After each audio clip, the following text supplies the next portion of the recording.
you want 10 minutes to speak? I'll give you 10 minutes to speak.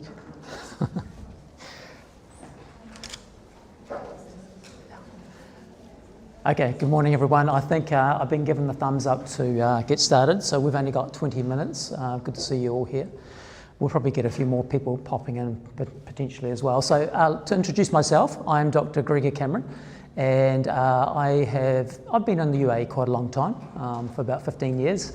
Actually, my own doctorate was looking at building leadership capacity. I worked for ADIC for about 8 years, and I was working with a lot of the Emirati principles. So I focused on building capacity and looking at coaching and mentoring practices when you have an Emirati principle and somebody like a Western leader working together and looking at all the challenges around that. So at the moment, I'm working for the last 4 years for the Victoria International School Group. So we're based here in Sharjah, and I'll go and just give you a bit of a context first. Today's really about a couple of things. So hopefully, I don't know your positions, where you're at, etc., in your respective careers, but I want to go over things like how we customise our leadership programs. I'm going to focus mainly on middle leadership and senior leadership. Looking at our support mechanisms that we have in place, the guidance, and focusing on our approaches, being a solutions-focused approach. Looking at some of the frameworks we use as well. Understanding how people grow and about adult learning, because to understand coaching and mentoring, you have to understand how adults learn. And looking at some of the capacity building approaches we use as well, and just talking about how we grow from within our organisation. Okay, so look, the first school, Ta'awun, you may know the Victoria International School Group that opened in 2007. The first school that has roughly 1,200 students, and that was opened under the patronage of His Highness Sheikh Dr. Sultan bin Muhammad Al Qasimi in 2007. Then, 2022, we opened CR, where one of my colleagues is based. So that's been in operation for, it's coming up to its 5th year, and had a fantastic inspection just the other day. 2023, we opened Kalba and Corfacan at the same time. 2024, we opened, where are we? Talal, okay.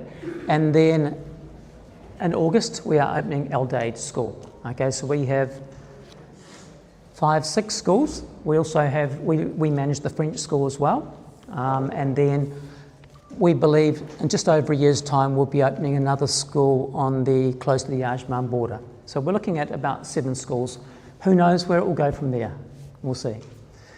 Okay, so, and our curriculum is Victorian curriculum, which is part of the Australian curriculum. We also have IB, so we have the PYP at one school, and we have the DP program, and we also have something called the GC program for grades 10 to 12. It's a combination of the American framework combined with the content that comes from the Victorian curriculum.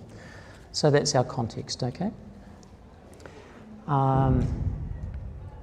Okay, so just a bit about the leadership profile. As I say, we're in a phase of scaling up dramatically.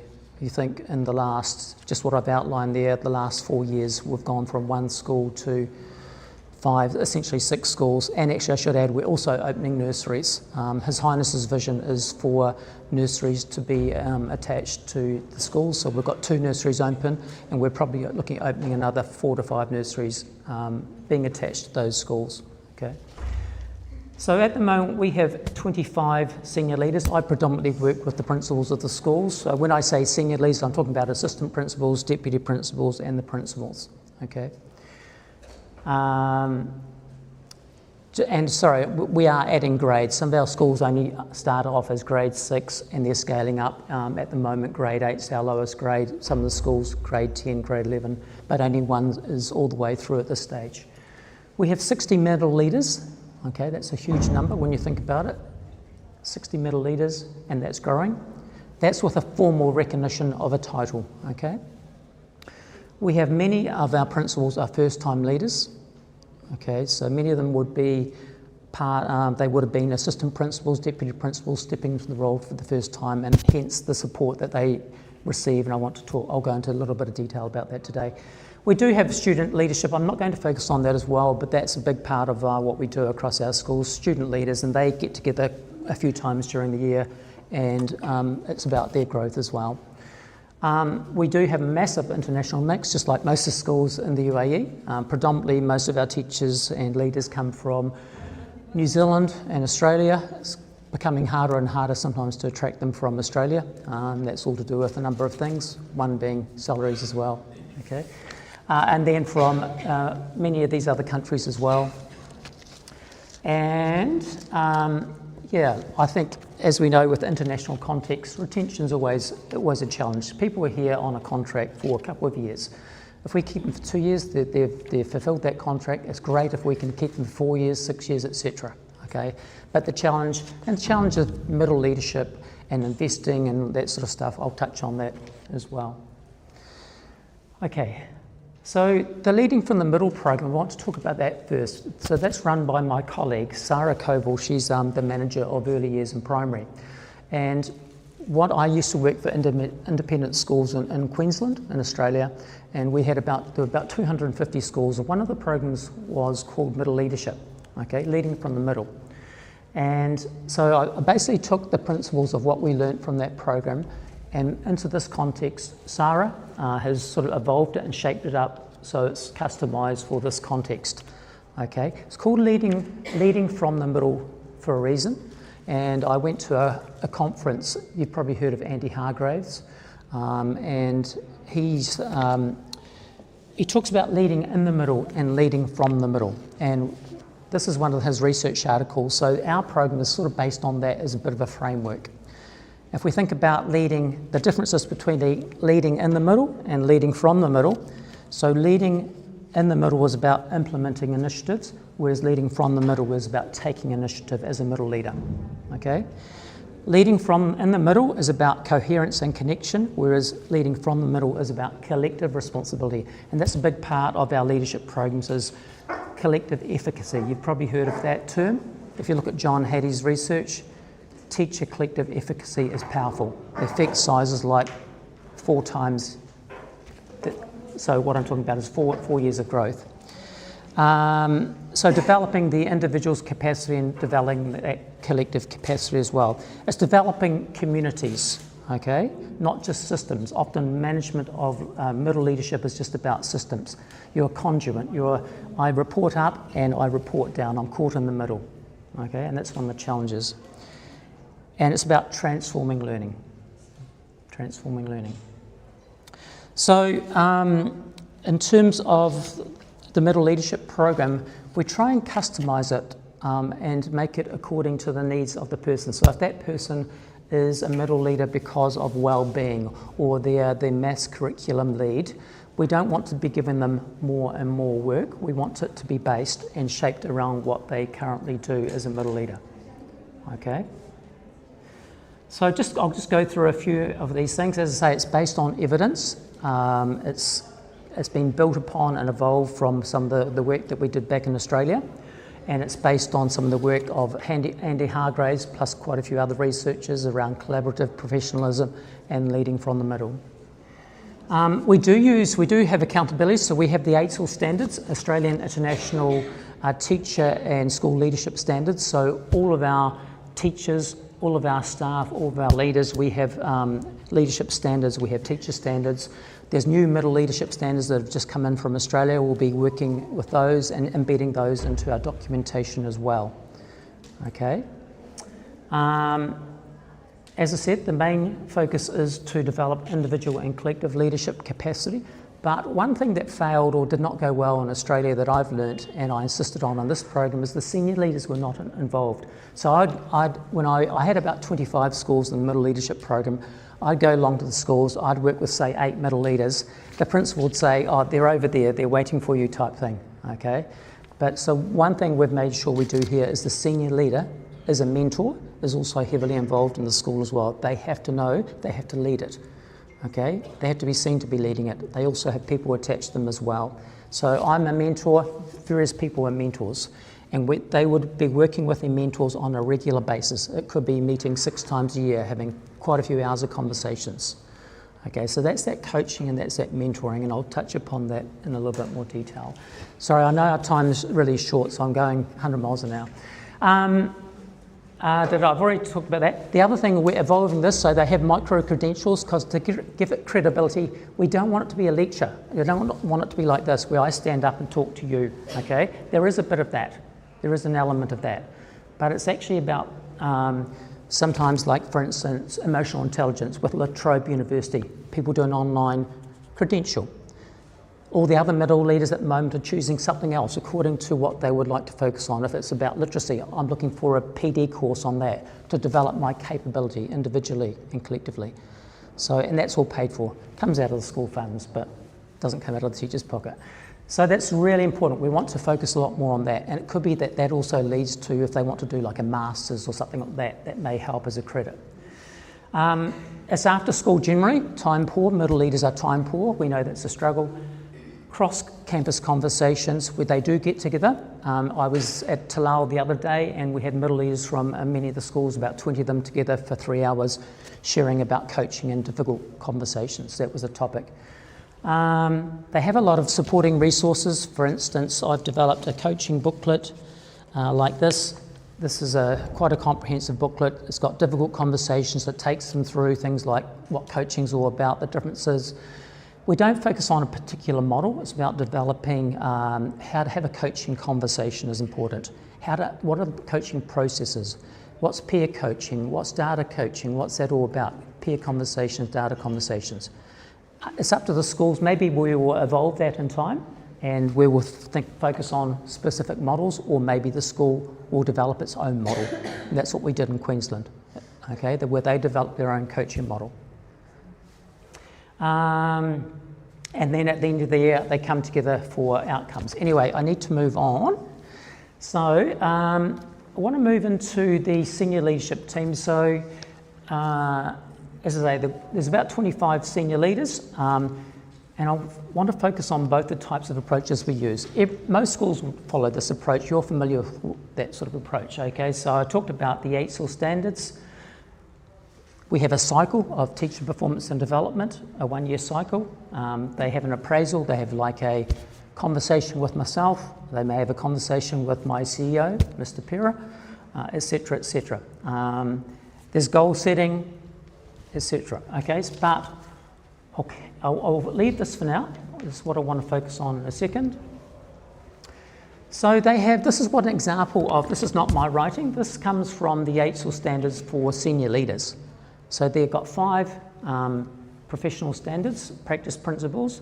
This is the wording, leading, teaching and learning, but that in itself, that's all there is. And I think sometimes for first-time leaders, that's not enough depth of content.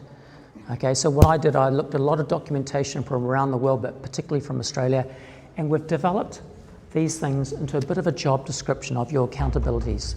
So that's just an example where that statement, and there's about 16 of those statements, okay?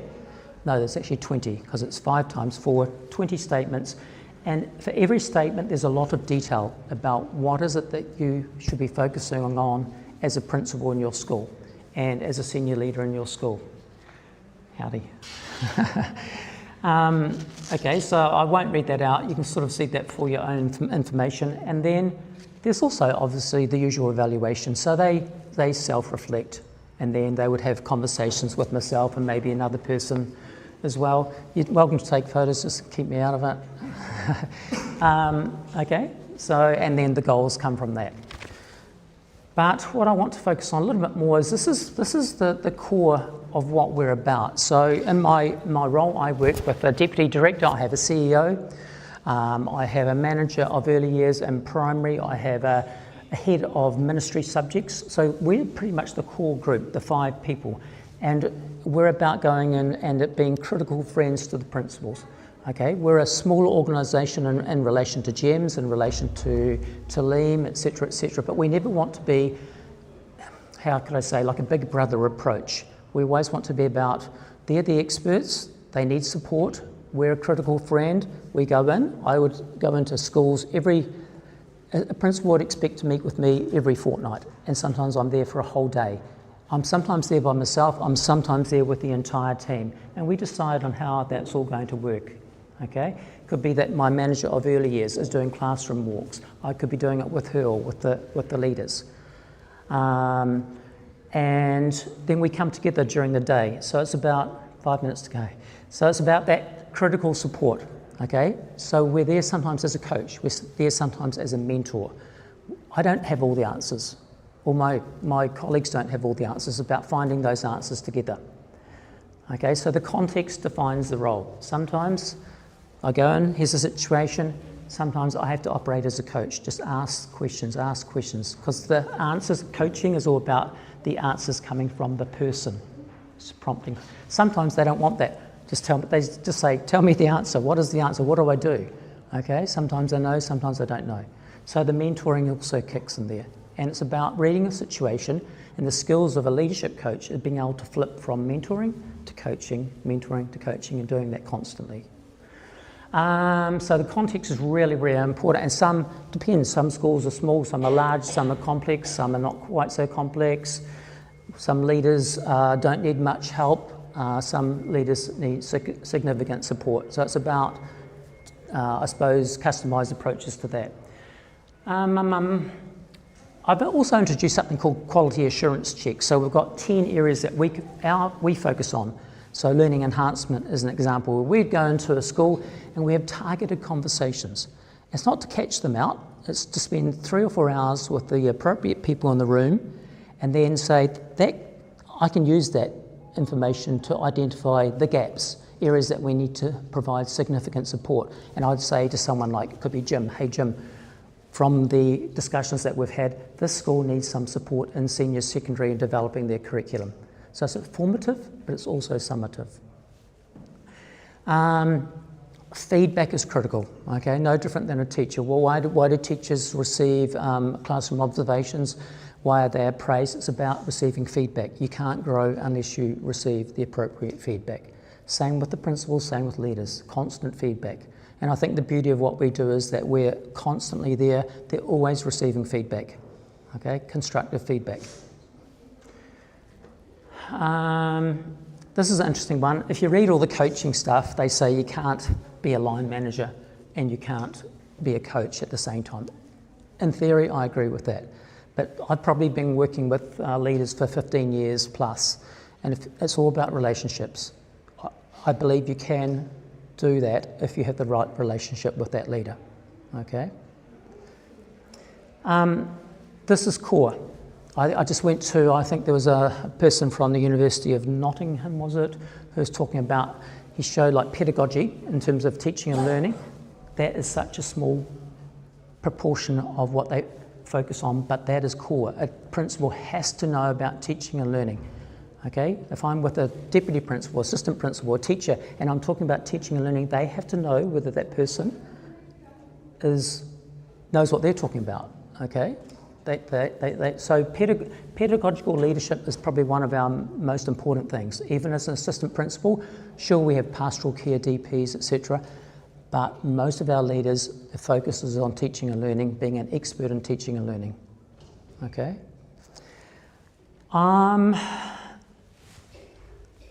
I think that's it, actually. So, sorry? QR, okay. So look, I'm sorry, I know that I think I'm right on time, maybe 30 seconds to go.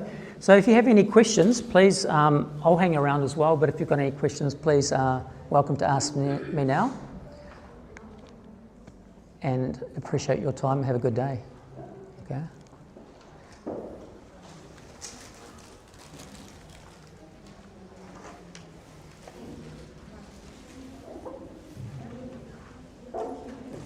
Hi, how are you?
this conference.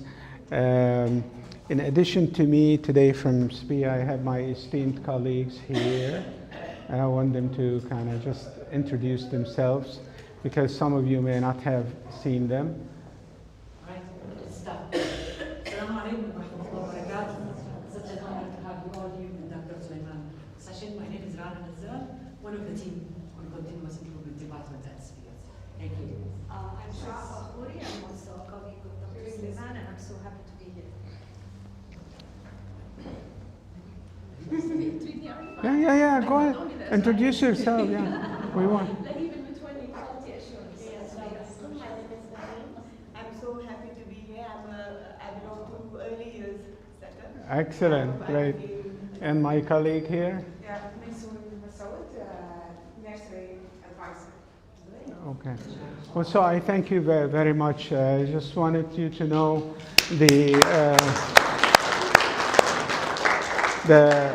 those folks that we have at SPIA who are always here in the Emirate of Sharjah, working so hard, diligently to support your schools. And we are fortunate in Sharjah also that we have a governmental institution that's investing so much resources and money into private schools. So all thanks to Sharjah Private Education Authority and to His Highness Sheikh Dr. Sultan bin Muhammad Al-Qasimi, the ruler of Sharjah. Anyway, today's topic it's based on a research that I have conducted in the Emirate of Sharjah to see the relationship between innovative practices and improvement in schools. And when looking at the sample of schools that became part of this research, I found that those schools have consistently improved from the 2018 inspection rating to the one in 2025. Did not get into the most recent one because that research was done prior to this latest round of reviews. We found significant improvement across the board in all subjects, across improvement in the effectiveness and the efficiency of the educational system, improvement in the quality rating of these schools. Some that were at the acceptable level moving to the good rating, and then moving to the very good rating, and one moving to the outstanding rating. So I tried to see if there is a relationship between these practices and their improvement. And I did find that there is a relationship, and I will share that with you. Why is it significant to do a study like that? Why is it so? I think it is significant because if there are some elements that contributed to improvement in schools, it's very worthwhile for those schools that have not adopted these elements or these practices to start planning or to think or to reflect on the value of integrating and implementing these practices into their teaching and learning. And and I think it's not just, this is not a situation where I think it's only applicable to Sharjah. I think this would be very useful for schools across the UAE. And I'm very happy to tell you that really schools in the UAE have tremendously improved over the past few years at a significant rate. And that's a lot has to do with all of your efforts and work and your diligence in working with us to put effective systems in place. So I want to applaud you because you are the ones who are leading this change. How about I applaud you?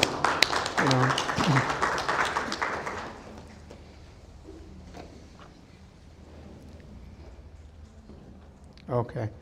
I'm going to skip some slides because of the time that we are given, because it's a very short amount of time. But I will be available after this workshop to talk with you about the findings of this research, and also to share the actual research with you, because I have a copy of the actual research article that got published. So, we talked why is it important, so we skipped that. And here's what we looked at. We looked at differentiated instruction as one of the innovative educational practices, formative assessments, and performance-based assessments. And also, one thing that's missing is the fact that we looked at other important technological implementation in the schools that utilize effective and up-to-date technologically driven assessment systems. Okay, looked at project-based learning as another important innovation, and also looked at how these schools integrated Emirati cultural and identity, and shifting towards student-centered inquiry and driven learning. Okay. I'm going to skip. Okay, here. All right. The methodology of the research is mixed methods, combining qualitative and quantitative data. Welcome, everybody. So happy to see you all. I wish I could find you a seat here. Yeah? Okay, great. Okay. All right. So here, I want to get into the results of this study. Okay. One is that we found, now this is because these schools distinguish themselves from other schools by using innovative and technologically driven tools and strategies. They have improved, and these are some of their improvements. Strong attainment in math and science. Okay, English attainment. There is variation in the English attainment due to language proficiency. We found Arabic continuing to grow. Arabic has, as of to date, has been one of the greatest growth areas in our schools in Sharjah. And then we found the higher innovation scores correlated with stronger attainment.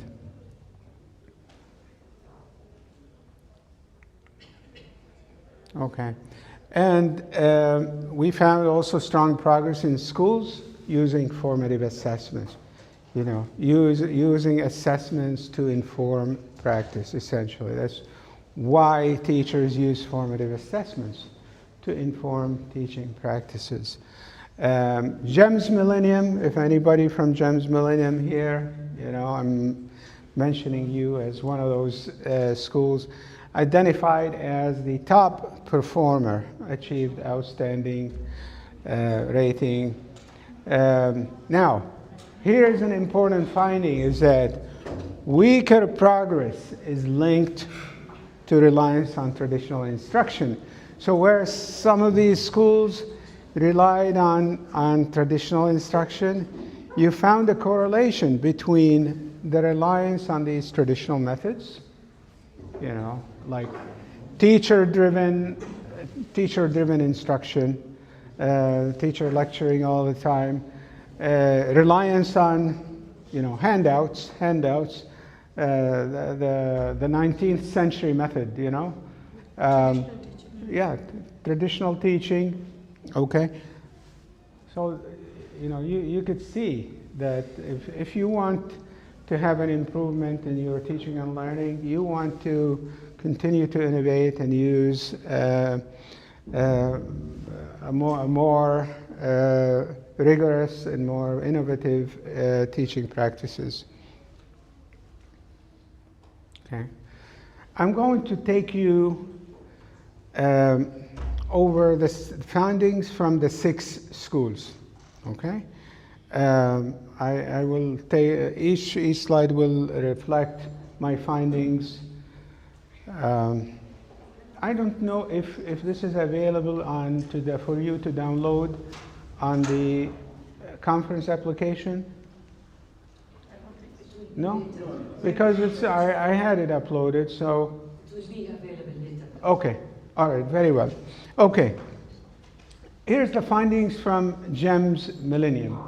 Okay, GEMS Millennium became, or rather, got rated as outstanding.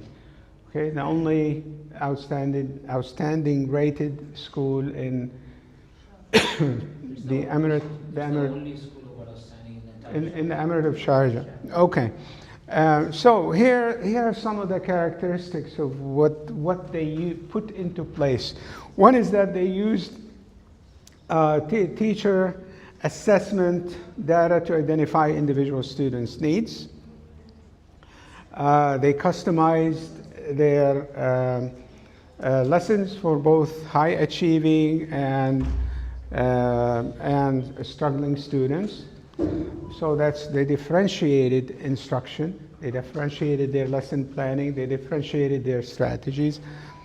And the high performing students received challenges. Okay. Now, for all of you educators, if you go back to Standard 3.1 of the UAE School Inspection Framework, you know, this is essentially is telling you what are the characteristics of an effective teaching. Okay, and the effective teaching is based on innovation, based on creativity. And so the school challenged the students, included problem solving, provided support, scaffolded instruction according to students' need, and differentiated. Again, as a top performer, attainment, outstanding in English, mathematics, science, and very good in Arabic. So you can see across the board, from English to Arabic, they have been doing very well. And you realize this is a CBSE and with Arabic. Yeah, very good. See? These are non-native Arabic speakers performing at such a high level Arabic. Impressive. Attainment, same, outstanding in English, progress, outstanding in English, mathematics, and science. Again, very good in Arabic. Key practices. These are the key practices. Differentiated instruction, customizing lesson, using advanced technology, using augmented reality, virtual reality, all the technological tools were made available to the students. Simulations, formative assessments, cultural immersion activities. Now, when I talk about innovation, I don't mean just innovation in terms of utilization of technology. Yeah? So it's innovation in terms of using innovative teaching strategies. You know, how teachers innovate in teaching. And when reviewers come to your school and say, how do you innovate in the classroom? Yeah, if you just focus on technology, that's only one aspect, only one small aspect of innovation in teaching.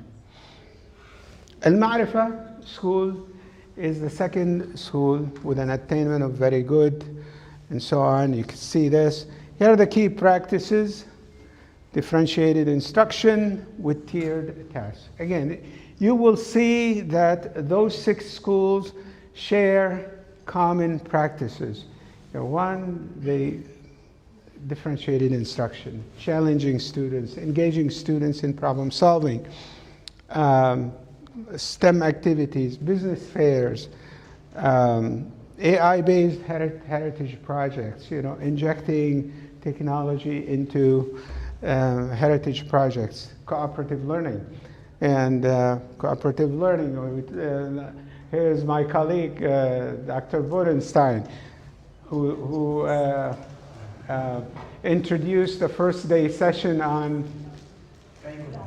Kagan's cooperative learning. Yeah, and so he himself is the Kagan of Sharjah. Yeah. Okay. Ignore that number 3. Now, Ambassador School. Anyone from Ambassador School?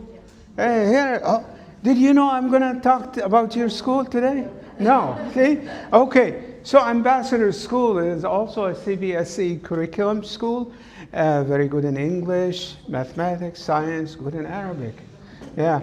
And also same in progress. Here are the key practices. Correct me if I'm wrong, because now I have a witness to say if my research is right on target or not. Key practices. Digital storytelling tools, right? Am I making that up? No, huh? Yeah. For multimedia presentations, project-based inquiry, and inquiry-based learning for environmental issues. Yeah? How did I know? Very good research. Yeah. Exit slips for assessment. Collaborative learning in mathematics and science with problem-solving assignments. Actually, the accurate term is cooperative learning, not collaborative, right? Yeah, okay? So they are collaborating, but Yeah. it makes it more meaningful when Yeah, it's cooperative yeah. learning, when it's structured for them. Yeah. So I'm happy that here's Ambassador School is one of those that has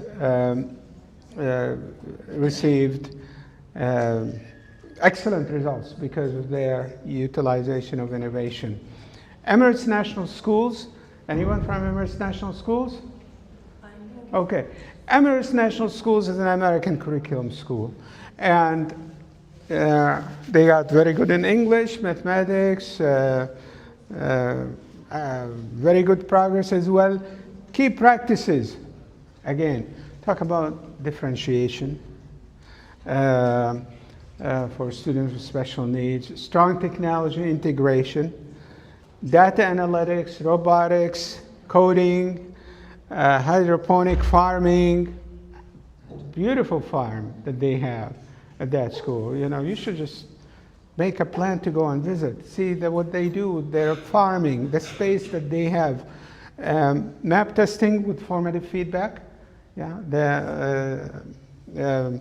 the map is specific assessment for students in American schools, okay?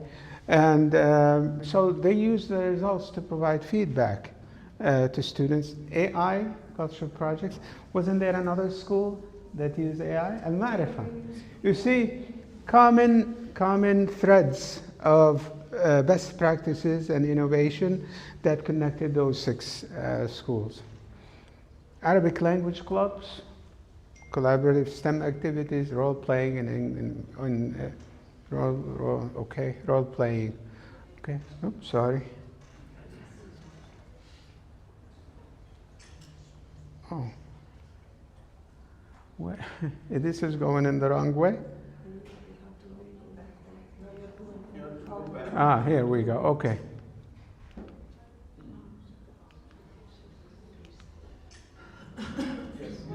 Okay. All right, now we go. All right, GEMS Cambridge, okay?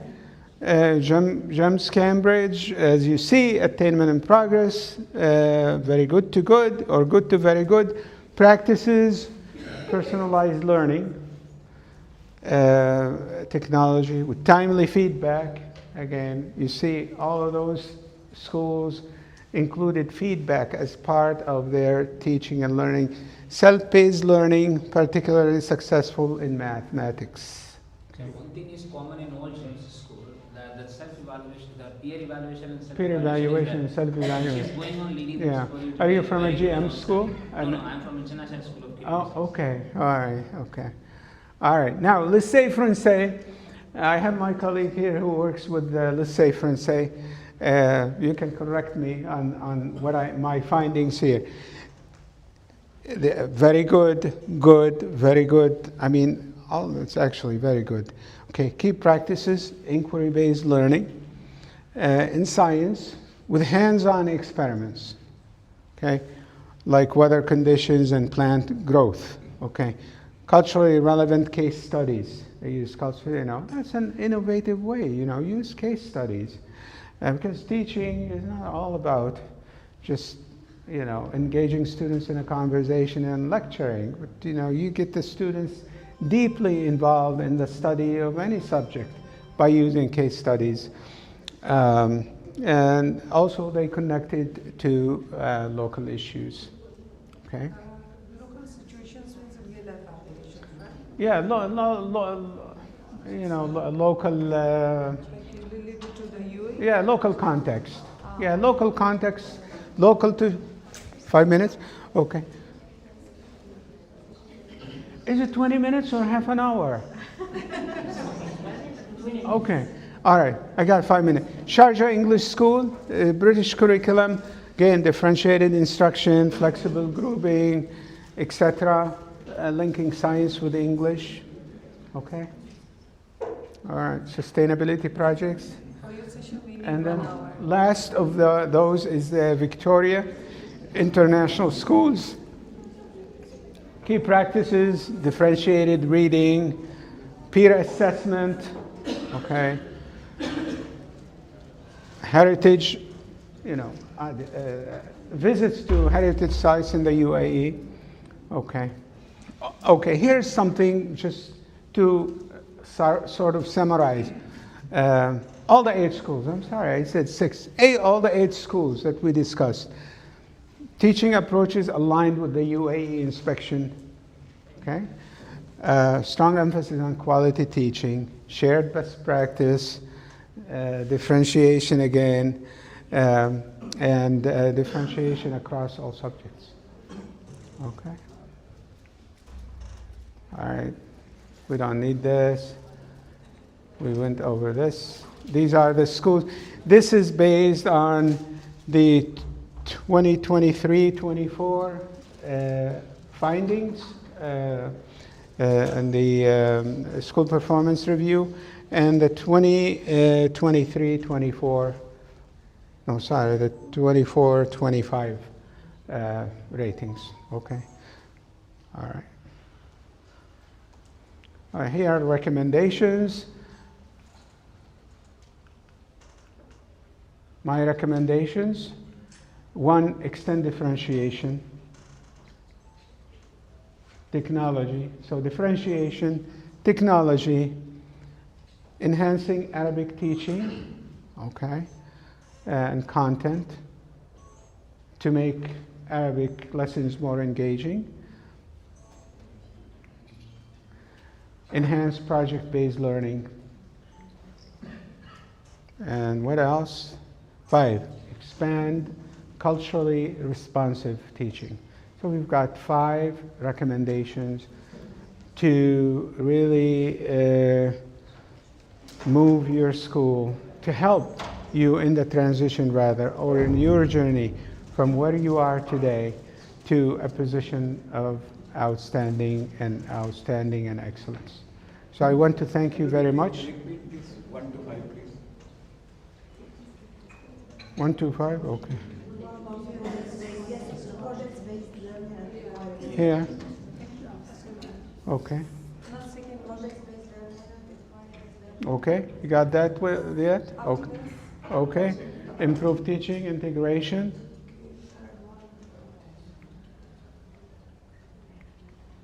Okay, enhance Arabic language.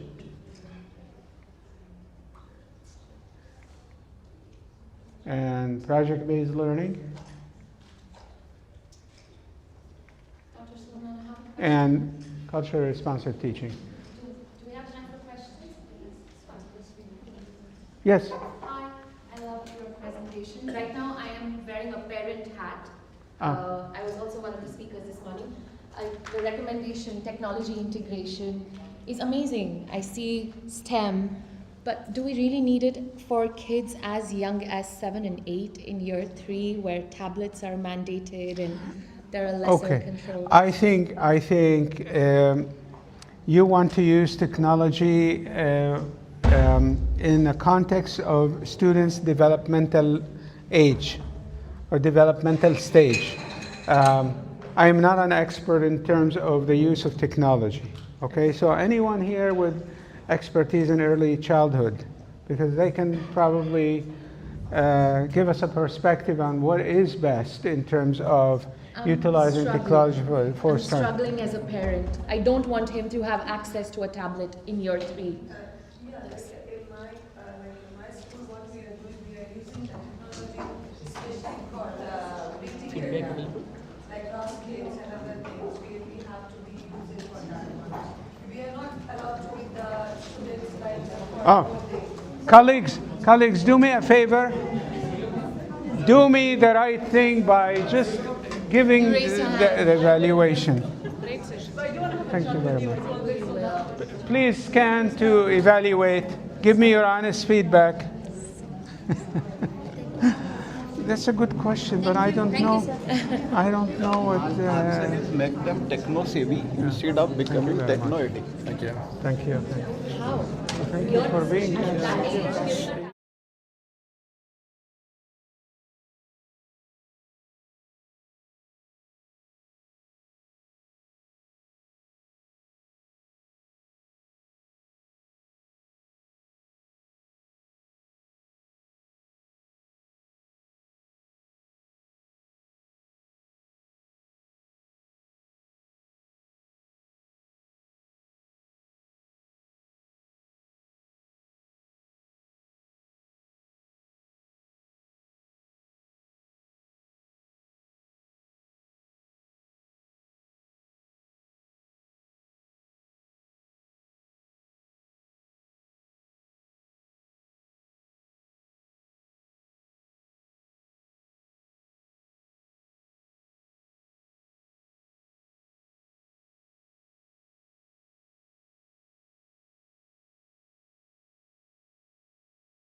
Okay.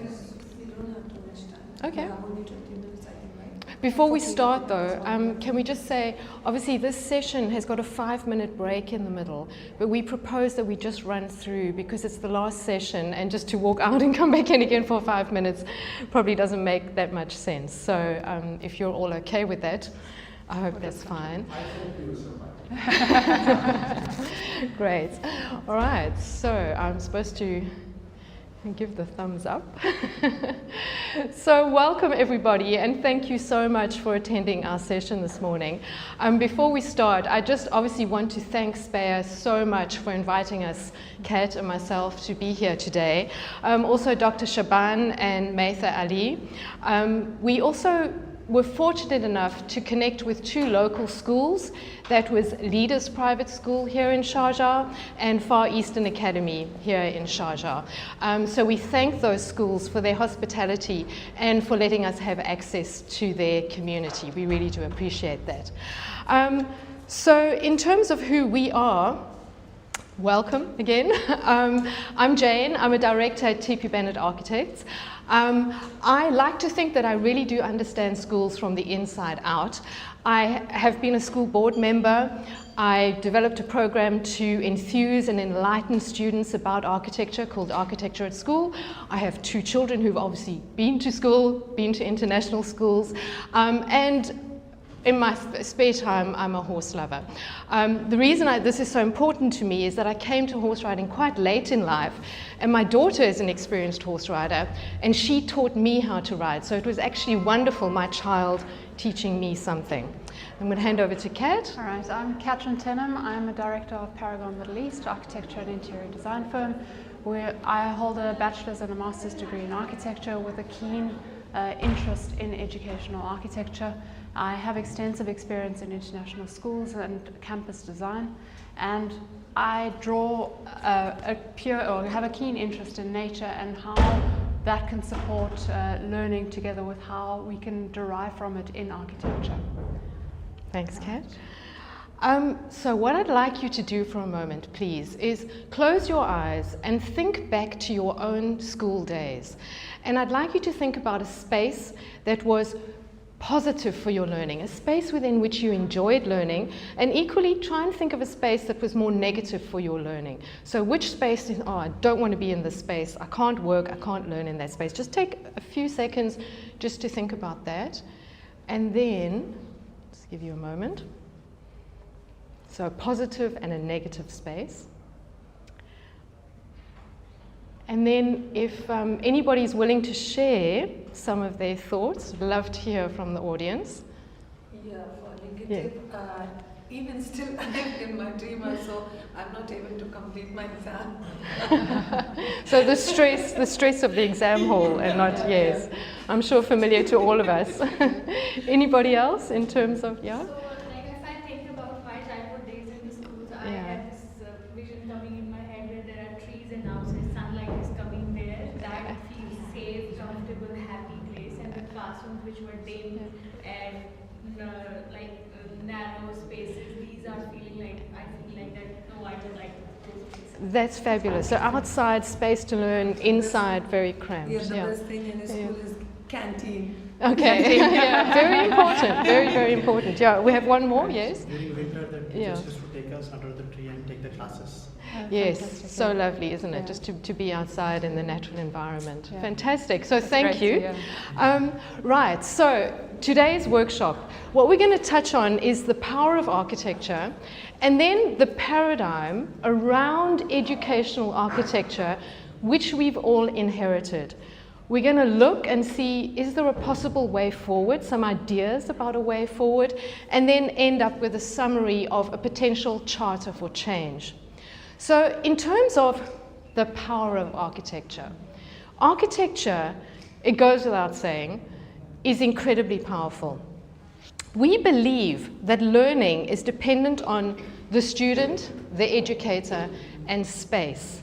Now, rightly, much time and effort is invested in the student because the student is the focal point. Equally, time and effort is spent on the professional development of teachers, and all of that is right and good. What is missing And where this equation falls down is space. Not enough time and effort is spent on space and the power of space and how it can actually support and transform education. So Edgar Schein wrote that if you don't manage culture, it manages you. Equally, we as architects posit that if you don't manage space, it will manage you. Okay, so you need to be proactive about space. So why is architecture so powerful? Well, because unless you are in this beautiful natural setting, every single thing that you do in your life is completely mediated by space. Okay, so the room that we're in now is affecting our brains, it's affecting our bodies, it's affecting us in a spiritual way. It affects us completely. We are completely immersed. When you're in that building space, it's going to impact everything that you do. It's also incredibly powerful. It's powerful because it can support, advance, or hinder positive aims and negative aims. I'll give you an example of this. I grew up under the apartheid system in South Africa. Growing up under that system, everything was regulated by buildings. So there were spaces for black people, there were spaces for white people, spaces for colored people, and you never mixed. And it was all regulated. So you can see, for example, the ridiculous nature of this staircase, side by side, black people up one side, white people up the other side. So architecture was used to prop up the apartheid system, which was a very evil system. When apartheid thankfully ended and we moved into a new era in South Africa, the country coming together, we had a new constitution, we built a new constitutional court. The beauty about this building was that it was a space for everybody. Everybody was welcomed, and for the first time ever, which was really important to me as a young architect, we started to look at the South African vernacular, not saying, oh, what's happening in Europe, but what's happening in South Africa. So it's based on the idea of justice under a tree. It's based on use of the 11 official languages that we have, a real celebration of our culture and of South Africa. So, what does this mean for schools? Equally, space and the design of space impacts the entire school system. So if we look at the school system, obviously, the main aim of school is learning. That goes without saying. We want the school to have a good reputation, to have salability, students who are prepared for life, and staff who are often forgotten to have fulfilling careers. And space impacts every single aspect of that.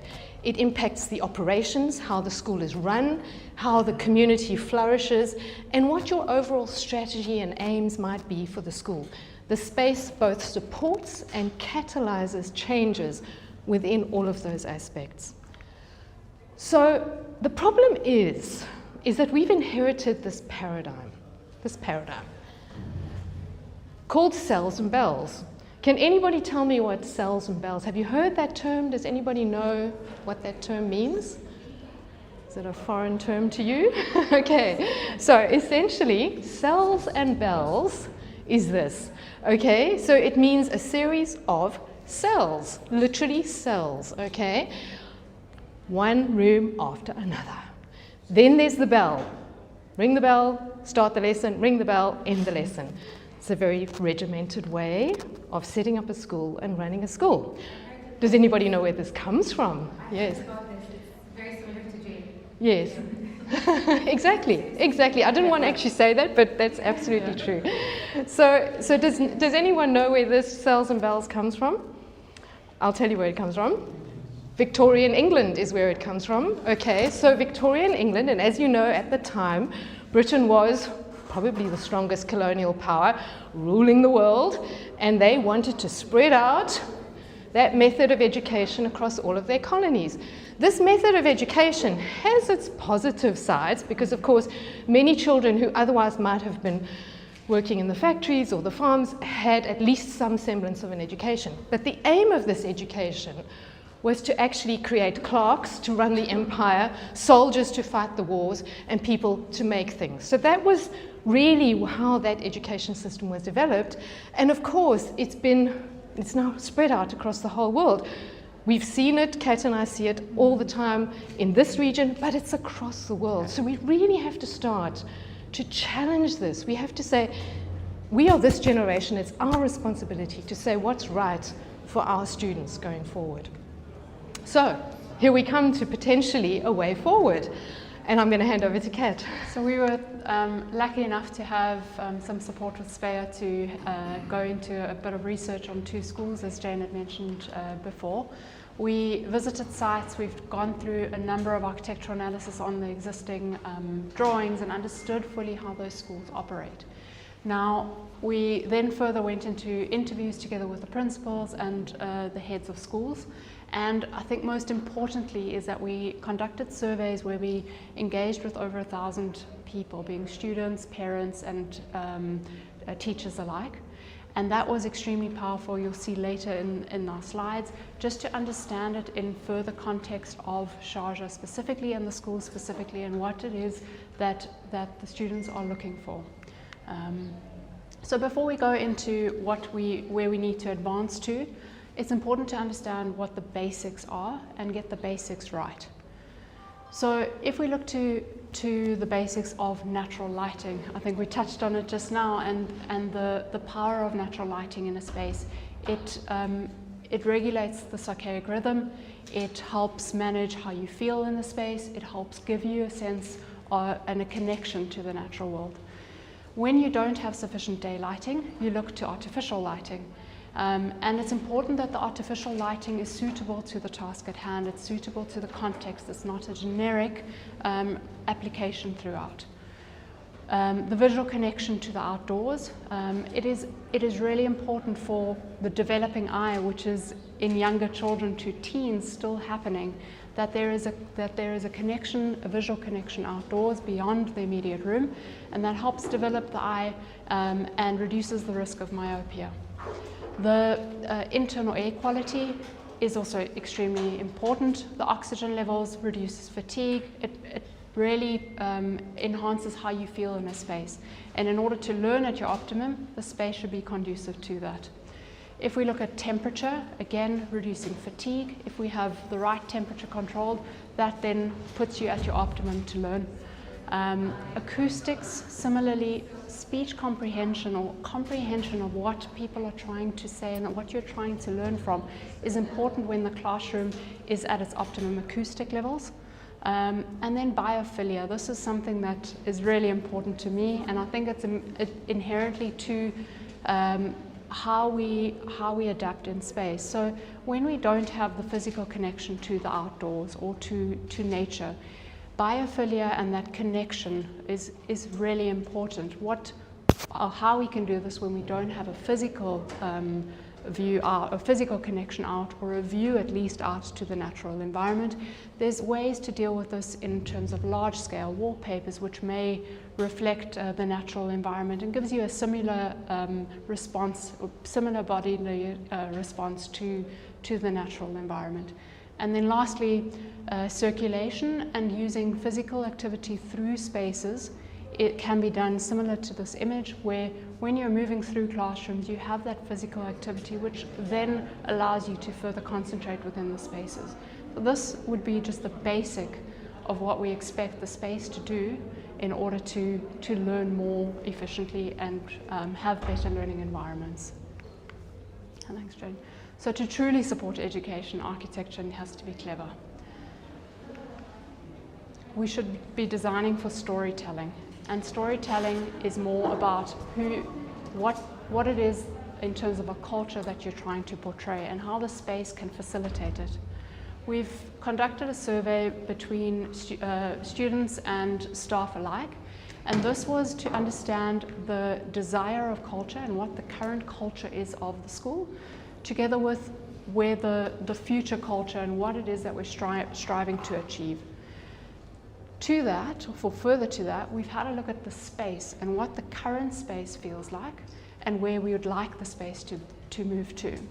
So if we go through some of the words that came up more significantly, is that the current culture is nurturing, inclusive, disciplined, and the teams are wanting it to be innovative, empowering, and inclusive coming up again. If we look to what the students had shown, the current culture is good, supported, and diverse. and they're wanting this to move to something more innovative, collaborative, and technological. So if we look at that in relation to the space that we currently have, the words to describe this is it's welcoming, it's organized, and it's clean from the staff, and it's boring, organized, and clean to the students. So you ask yourself, how do we create an innovative, collaborative space when the space itself is not conducive to this? So it's important to understand these two as a connection and as a correlation between one another, and understand how a space can facilitate innovation, collaboration, without being too sterile. So we look at an example which has been designed by T.P. Bennett, and this is a pavilion building, but it is for the creative arts and has a focus on sustainability. So you'll see this very, very carefully considers the creative arts and how its function is supported by the building. So if we look into the building or the space itself, you'll see that it is really a reflection of what this function is. There is arts and crafts going on. There are students of different ages using the space. The space allows the students to put up the work that is being done and share that amongst one another. It is really conducive to its actual function. This is a way of utilizing architecture in a way that supports culture. There's been a lot of feedback from the school as well, and there's been a large increase in the creative arts subjects as a result of a space that provides it and can facilitate it in this way. Then we move to designing for unity. So we often have, or we've conducted a number of surveys internationally, and there is generally a want for a desire for connection. So there is, as we showed before, the current schools are looking at, there are pieces of the puzzle or individuals, and there is a want and a need for a connection, a cohesive environment and a cohesive community that is wanted out of space. And we see this as the heart of the space and the central area where all can converge, but still maintain their individuality. A space similar to this that we're seeing it's a space, it's a whole school. It's a space where everyone can come together, socialize, connect, and be together.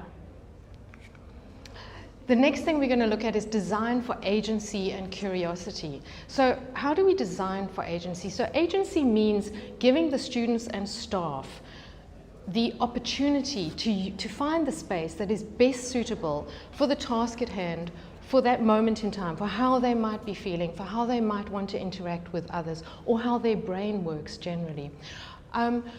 So the way we do that is we provide a range of spaces. So in this slide here, you can see the wonderful opportunity. This is the Antwerp International School, their STEM zone. It offers a wide range of spaces, and I can choose the space that is best suited to my need. This is a plan of that space that you've just seen, and you can see in this plan there are just multiple opportunities, from opportunities for socializing, group work, individual work, enclosed spaces. It doesn't negate the need for the traditional classroom design. That is still important. We still need to have a certain number of closed spaces for certain subjects, but the idea is that this is this large space which connects everybody. The important message, though, as well, is that when you allow students and staff to have this agency, they also have to act responsibly. So it's also about acting respectfully to other people who might be within that space. Very important is the connection between those interior spaces and moving outside, being able to take my work outside and work in the open in a very seamless way. Outdoor learning offers boundless opportunity, not only for the connection to nature that Kat mentioned under biophilia and just being immersed in the natural environment as far as possible, but also actually carrying out lessons outdoors. It's wonderfully freeing. There's literally just the sky above your head. So what was fascinating for us with the research with the Sharjah schools was the incredibly strong desire to see more outdoor learning. So staff It's moderately to very important. 89% of them want to see that. Students, 80% of students, and 65% of parents said they want to see more outdoor learning at the schools. So that is a very, very important statistic. So in terms of outdoor learning in Sharjah, obviously one has to respect the climate, one has to be very careful about the way buildings are oriented, taking that into cognizance when designing. Now, I love these two examples. These two examples actually are from India. The one is a kind of a more traditional school where they've created outdoor shading with wonderful bamboo slats. There's the treed courtyard, that feeling of enclosure, that feeling of shade. This other example, also from India, is about using the heaviness of the building to keep the coolth inside, creating those shaded areas, creating these wonderful courtyards with trees in them. So it's about doing it in this responsive way, but we do believe, Kat and I, that it is possible within this context to create the opportunity for more outdoor learning. Also, so important, just about connecting students to your wonderful local flora and fauna and creating that relationship and creating that desire to protect it. I spoke about curiosity, agency, curiosity. So agency is about being able to choose the space. That's right. Curiosity is about, I'm in my school, and in this example, I can see through the glass. I can see what's happening in this science lesson. Now, I might be a younger student that's walking past, wow, that's interesting, what can I learn from that? It's mitigated transparency, so it's not a fishbowl effect, because you can see inside the glass, they're the display cabinets. So it's filtered. I can see what's happening. I move through the building. I'm curious. I'm looking. I'm learning from other people. So bringing in transparency. Transparency within the building, but equally transparency to the outside. So through skylights, windows, looking onto the natural environment. It's those two things together, agency plus transparency, which will lead to curiosity. The other thing is designing for inquiry. Now, I'm sure, I don't know how many of you actually are educators. Are you all educators here today? I'm sure you've heard, you know, fundamentally the process of inquiry. So it's very important that any building, the design of educational spaces supports that process of inquiry. So how do we do that? I mean, obviously the first is learning something, absorbing it, whether it's in a formal classroom, traditional I should say, classroom setting, whether it's kind of self-directed, this boy is maybe exploring something on his own, you've learned something, you've got a piece of knowledge. Then you need to work with that piece of knowledge, you need to experiment, you need to start to absorb it. You need the time, the space, the opportunity to do that. A very important part of that is the flexibility of the space. So this space here is actually the same space used in a myriad different ways. And what happens is, this, for example, is the youngest children doing a mindfulness exercise. This is a grade 12 literature class, and you can see how they've created a little space for themselves. They've set up their nominal boundary. And when you set up a boundary, you feel safe to experiment and to explore within that boundary. Then, when you're ready, you come out, I've done my work, I've thought about it, I want to share my work. I share my work, I reflect on my work. And the building should give you ample opportunity, space to share, space to perform, and obviously space to display artwork, so that it actually supports the entire process of inquiry. Now, designing for flourishing. I think, as Jane has touched on before, it's important that each of these spaces, being spaces that are more public to more private, spaces that are a higher level of simulation to something more lower simulation, are created within the school space. Just because we have students and staff that need different spaces for different times of day, depending on how they're feeling, depending on the task at hand. So it's important to create a range of spaces that are flexible and adaptable. If we look at the advancing and where education is leading to, we don't know what that may be in 20 years' time. But if we create a space that is flexible in a way that we can adapt the learnings and the requirements of the space to it, we can then design for what is to come. And we can only do this when we create a range of diverse spaces where people can adapt to depending on the time of day and their needs. So these spaces are not only within the building, these are also outside of the building, and similarly to the spaces we saw earlier, we need to range these. So this is a space to be alone, to be calm, to be quiet, to reflect. Spaces that are there to socialize, to have fun with your friends, to share your knowledge, to share the learnings. Then further to that, we have spaces for nourishment. So we understand, you can see how the food is being prepared, what it is that you're intaking, and understanding that this is in a communal environment and seeing what is being done around you. Very importantly, I think this is something that's often forgotten about, is space for personal needs. Of course, hygiene is important, but more importantly, it's spaces that allow students at different ages, give them agency and give them the opportunity that each of us would expect. And then spaces for me. So lockers are often forgotten or are there as closed off spaces and sometimes seen as spaces for bullying. So when we open these up and celebrate them, allow natural light through the spaces, give spaces that have, call it bag drops, where you're able to just put your bag down and move to the cafeteria and come back and move over again. It's a space where that's yours. It's a space that students can come and put their things down and come back again to later. So it's really giving the student and teachers everything they need. In terms of a space like home, a lot of the surveys asked for a space that's cozy. Now, if you've got a space that feels like home, you're more open to be calm and to be willing to share.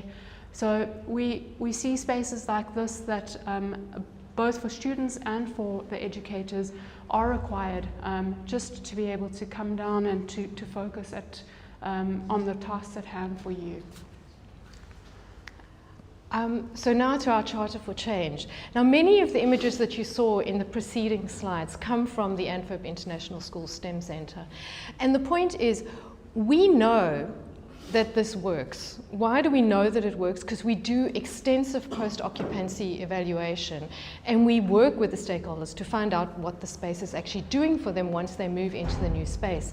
And we get comments like this. So the staff are learning new ways. I'm staff and I'm learning new ways to use the building. The students react differently, so they talk about how they've completed their tasks more quickly with better results. They see the STEM zone as an opportunity to give their students agency. This is the staff talking. And what was fantastic about the staff comments, in this particular instance, we weren't specifically asking about the building. They were asking about something completely different, and the staff unbidden gave these comments.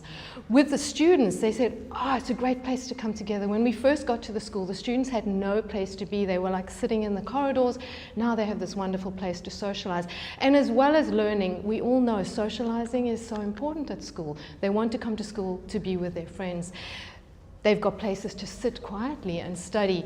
They call it a beautiful building. And this comment, the atmosphere of the STEM zone is just too good. I feel overall more energetic. You know, how positive is that? So that's why we have faith in the ideas that we have been showing you. So the message is that space is a catalyst for change. And in and of itself, it embodies change, you know? So back to our traditional model. You might be going, okay, all well and good. What am I supposed to do? I'm stuck with the cells and bells. What can I change? So here are some ideas about things that can be changed. So if we take this standard model, and a lot of what we've seen, it's characterized by the rigidity, the hierarchy potentially of the teacher, everybody in rows. Also, often we witness kind of quite high windows, no opportunity to look out, closed, kind of darker spaces. Obviously, when you put that in a row, you start to get the prison. Someone mentioned the prison earlier, the prison type environment. And often there will be lockers arranged along the corridor. So sorry, yeah. Sorry to say, but our schools are like this. Yes, yeah. Yeah. I'm teaching, but Yeah. That's what they like. Yeah. So some ideas. So what do we need to do? What potentially could we do? Because you're fixed with this layout. What can we do about this layout? So, I'm sorry, can I ask one question?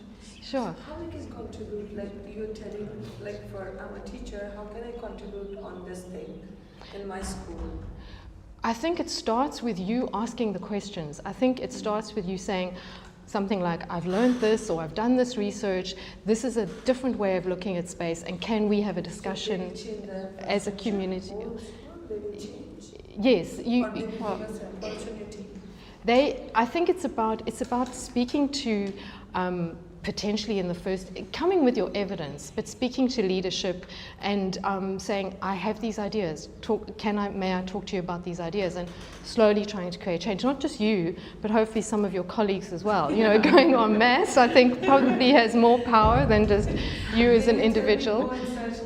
Yes, we can discuss some more afterwards if you like. So what's the opportunity? The first opportunity is, let's look at, you remember that very structured layout in the classroom. Now I'm sure this is probably not new to you. You know that even I think for the last 15 years people have been exploring with different layouts within the classrooms.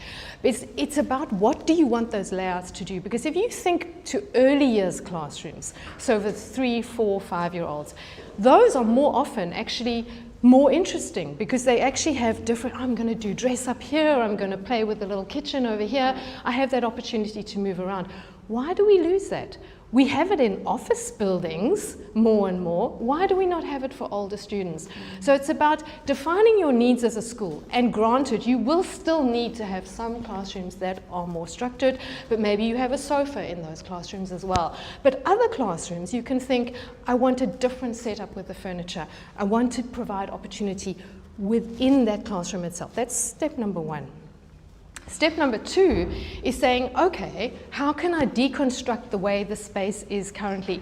The first thing, if you remember our lockers, the first thing is to get the lockers out of that corridor, to get the lockers into their own defined spaces, similar to the space that Kat showed you, which are vibrant, open, and attractive spaces.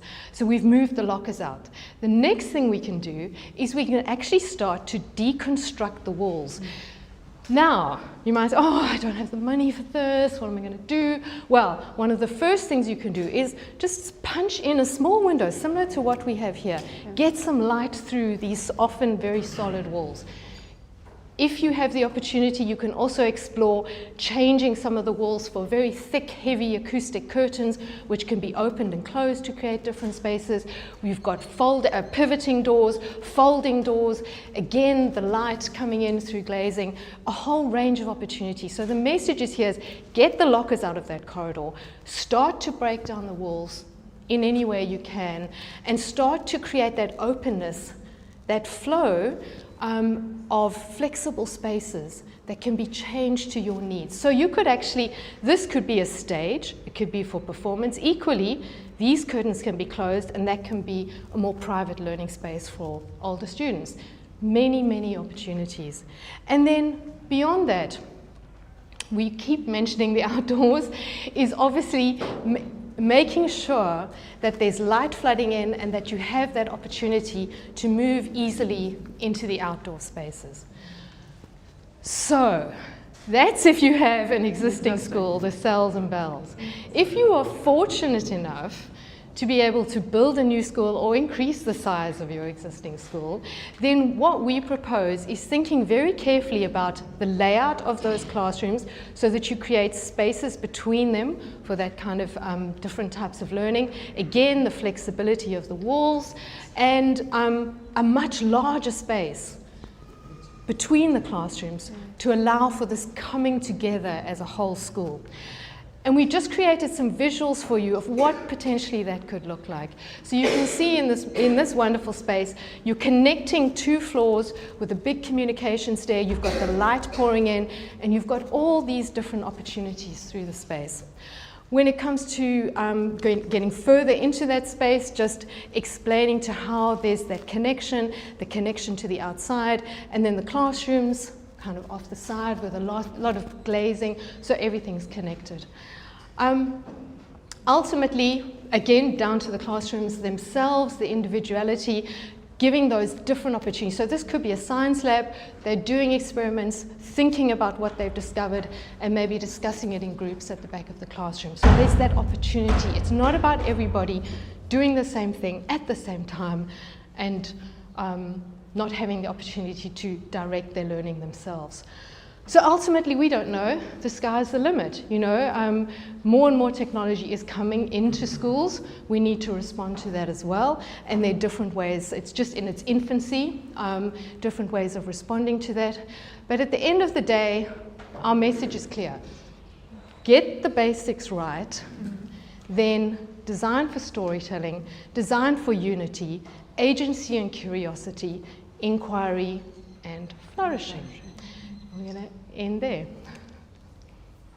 I think that's all the time. Thank you. Did someone, I think you had a question. Oh, I thought someone put their hand up. No. Do you have a question? Yes.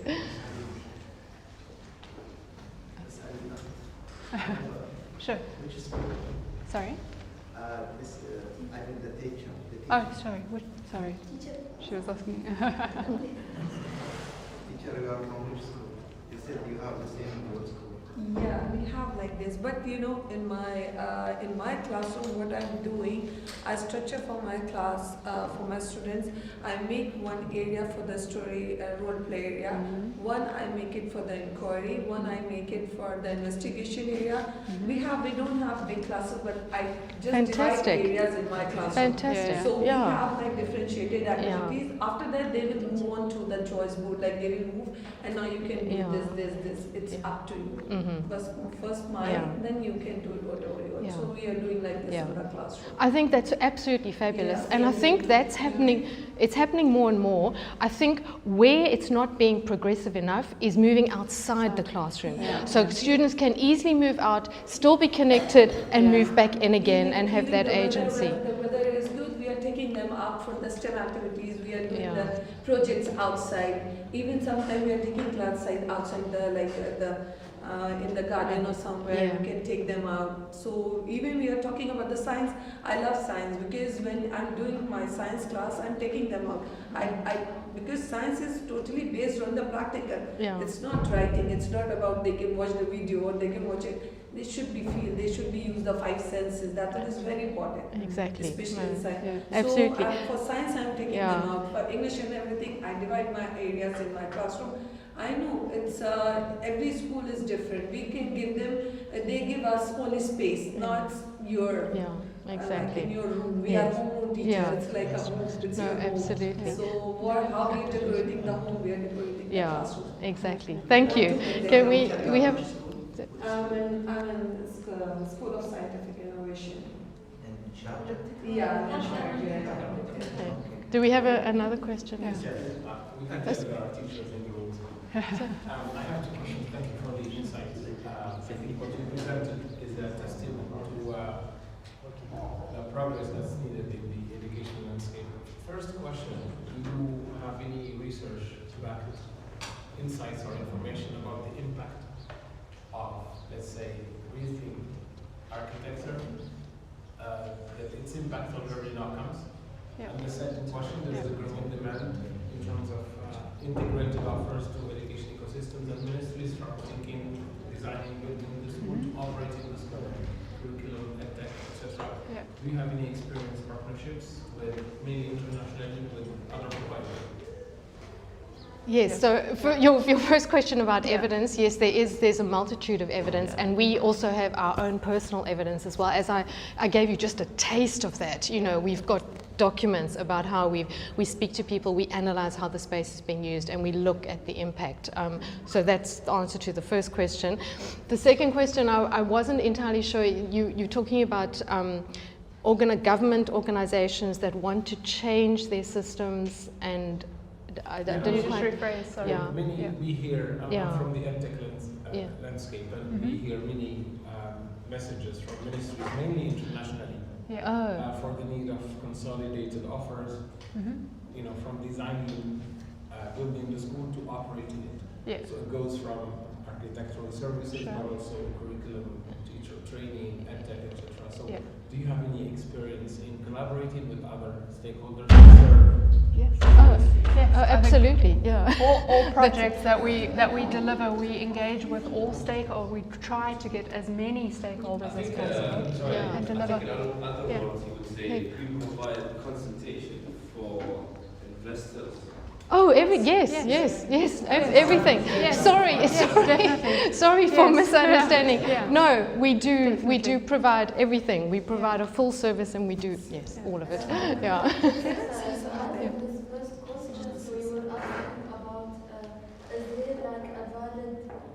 Research or any evidence about how architecture affects the outcome of the learning outcome of students. Yes. So absolutely it does. It does, yes. I'm a researcher and I'm an architectural engineer as well. Oh, great. Education authority. So talking from the background of licensing schools and from the background of a researcher.